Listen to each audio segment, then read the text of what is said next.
সামনে যা পাইলাম তাই করলাম, সামনে যা দেখলাম তাই করলাম। হায় যুবক, এটা কি কোনো জীবন হইতে পারে? জীবনের কোনো আগা নাই, মাথা নাই, লক্ষ্য নাই, উদ্দেশ্য নাই। কেন এতক্ষণ ধরে মোবাইল টিপতেছ? কেন সারা রাত উলঙ্গ ছবি দেখতেছ? কেন নর্তকী দেখতেছ, জেনা দেখছো, বেবিচার দেখতেছ?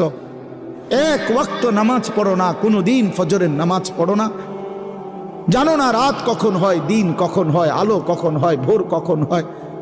কিচ্ছুই বুঝলা না। শুধু নারী, ছবি, নর্তকী, জেনা, বেবিচার, মদ, জুয়া, মোবাইলের অস্থিরতা, অসভ্যতা, আর বন্ধুদের আড্ডা। কে তোমার মা, কে তোমার বাবা, কে তোমারে বানাইলেন, কে তোমার রসুল, কে তোমার কিতাব, কি তোমার ধর্ম, কিচ্ছুই জানলা না। আরে মুসলমানের বাচ্চা এত বড় অপদার্থ মানুষের বাচ্চা হইতে পারে না। এটা জন্তু জানোয়ার হইতে পারে বেটা, হাইওয়ান হইতে পারে বেটা।